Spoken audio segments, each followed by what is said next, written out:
Senator, we have talked for years now about your unending optimism that some of your friends on the other side of the aisle might be capable of receiving a fact. And the last time we went around and around this question was around the last impeachment, where by the end the facts weren't in question. And the Republicans were so fearful of the fact pattern that they didn't want John Bolton to open his mouth. They refused to hear him as a witness.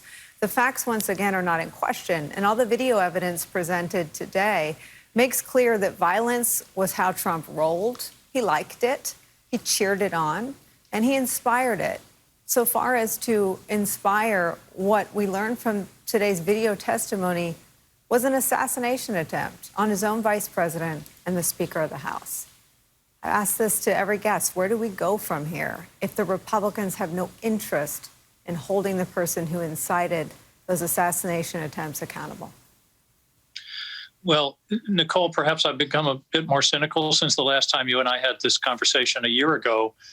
But I did just have an incidental conversation with a Republican colleague, and his only comment to me was, "I hope everyone in the country is seeing this." I thought that was an interesting comment. Now, I don't know what that means. He wasn't one of the 6 who voted yesterday, but perhaps it means that this is having an impact. The thing that came through to me, a couple of things today, Nicolle, but one of the things was we had a really close call in 2 different ways. We had a close call personally. I mean, there's no question when you see that crowd and the frenzy and the hysteria that they were in, that people, well, we know people were killed. A Capitol policeman was killed. But if they'd have gotten a hold of any of the members, I don't think it would have mattered what party they were or who they were. That crowd was in a bloodless situation. So it was an incredibly close call in that sense. It could have been much, much worse in terms of loss of life. Secondly, it was a really close call for our democracy. I've lost some sleep lately thinking about what if we hadn't had Brad Raffensperger, the young man out in Michigan, Mike Pence, who were willing to stand up to enormous pressure and do the right thing, all Republicans, all Republican office holders. What if they hadn't been willing to do that? Lord knows where we would be right now. So, I'm really hoping that my colleagues are listening. I'm not so sure. I mean, I look across and I see some of them who've never, they look like they're reading a novel or something. I don't know. They aren't looking at the screen. I can tell you that. And, that's sort of disappointing. The president was aiming at the Capitol, and this crowd in front of him was ready to go. And as somebody said, he lit the match. And even beyond that, Nicolle, undermining the confidence, and Claire McCaskill said this, undermining the confidence of the American people in their electoral system is a dagger in the heart of our democracy. If people can't trust elections, there's nothing left of the democracy, and you only leave them violence. And that's why what happened on January 6th really wasn't surprising, because these people had been told over and over something valuable had been stolen from them. They couldn't trust the press. They couldn't trust the media. They couldn't trust the politicians. They couldn't trust the judges. What's left? And what's left is what happened the afternoon of January 6th. Senator, I'm dying to know who the one Republican was who wasn't one of the 6. You want to name names? I'm sure you are, Nicolle, and your job is to ask that question, and my job is to keep it confident. So not going to tell you. Well, we've heard some reporting from our own Garrett Haake that one of the Republican senators with his feet on a table flipping through reading material was Josh Hawley. Did you notice others not looking up at the screen at the bravery, which I think was the point of those those pieces of evidence, was to show how the police force that protects all of you was tortured. As you said, in the instance of Officer Sistick was murdered. All the body cam footage from the officers shows, I guess one officer described it for us as, quote, torture and beatings that were described as medieval. Why wouldn't they watch? I don't think they want to. I thought about that last night. You know, when the vote yesterday on the constitutionality went down, as it did pretty substantially, it really took the excuse away. And now these folks are faced with having to decide on the facts.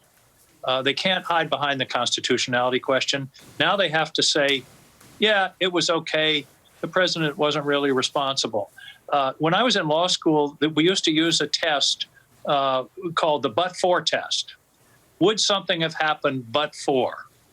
And the question you have to ask yourself, and I think it really boils this case down very simply, is would any of this have happened but for Donald Trump's actions subsequent to the election? What if he had graciously conceded, late in November, early December after the court cases? Would this have happened? And the answer is no. And the other piece that struck me today, and I thought the managers were going to make a big point of it, and they really didn't. Remember all those tweets about stop the steal, stop this, stop that? What that told me was this man knows how to use the word stop. But when the riot took place, he didn't use that word. He didn't say stop. It would have been very easy to say stop. Stop. He said go home, but he also said you're wonderful and we're going to remember this day forever. But he had, and I understand. I don't know where the case is going from here, but I understand later in the day he finally did say go home, and they went home.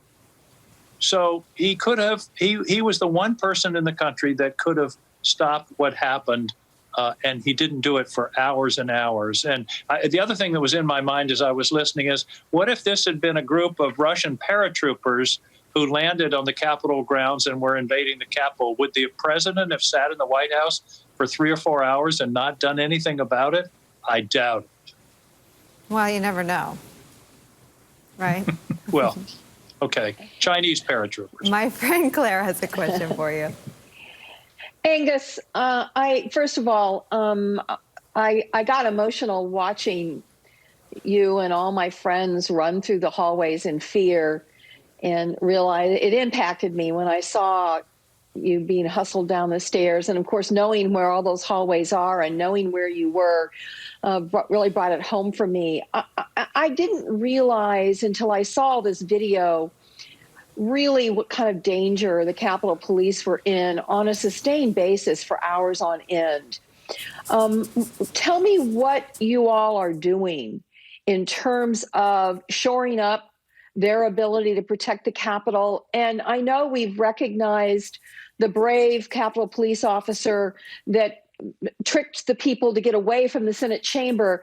But have you all thought about doing some kind of recognition for the entire Capitol Police force for the incredible bravery they showed that day, and the injuries that I think we still don't fully comprehend the extent of injuries that these officers suffered at the hands of these terrorists?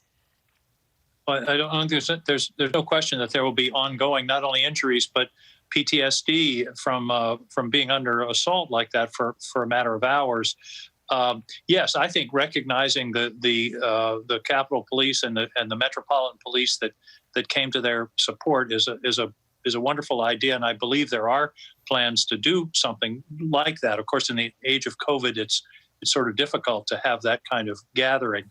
Here's what I hope doesn't happen, though, Claire, and this is a real dilemma. If you were here, it breaks your heart to see a 10-foot fence with barbed wire, with razor wire, all the way around the Capitol complex. It's a tragedy that, and there are people talking about making that permanent. I think it would be terrible if that were made permanent. But on the other hand, people around here are still getting threats, and I suspect there are intelligence about threats going on right now because of this trial that's going on. But I just hope that we get to a place where we don't have to turn our public buildings into fortresses. I agree. I hope that doesn't come to that, Angus. I think there's other ways you can support the police with resources without turning the capital of a country that is founded on freedom and democracy into something that looks like it's a prison. By the way, Claire, I wasn't one of those people that was hustled out. I was in a basement office in the Capitol when all this occurred, preparing to speak later that afternoon using my usual outline on the back of an envelope, and then saw the evacuation on the monitor in the little one-room office where I was. So I spent most of the afternoon by myself. The rioters never got down to this to where I was, but and then they took me to the supposedly the secure location. I walked in, looked in, saw this huge room with a couple hundred people in all with their masks, and I said, I ain't staying here. This is a petri dish for COVID. So I went to a different office. But as I went into that office, I had to think about, don't sit near a window. How sad is that an elected public representative has to think about not sitting near a window? I mean, that really brought it home to me what a heartbreaking and dangerous situation this was.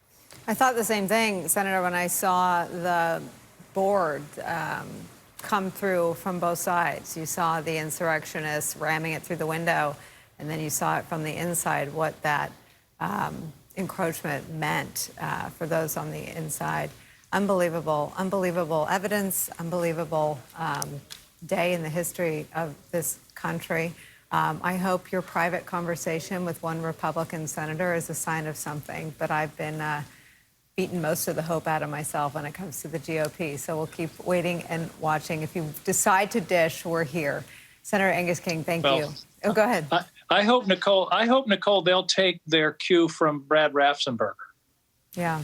I mean, you know, if they take their cue from those Republican officials, then, you know, maybe we can have some accountability and find our way out of this dark place.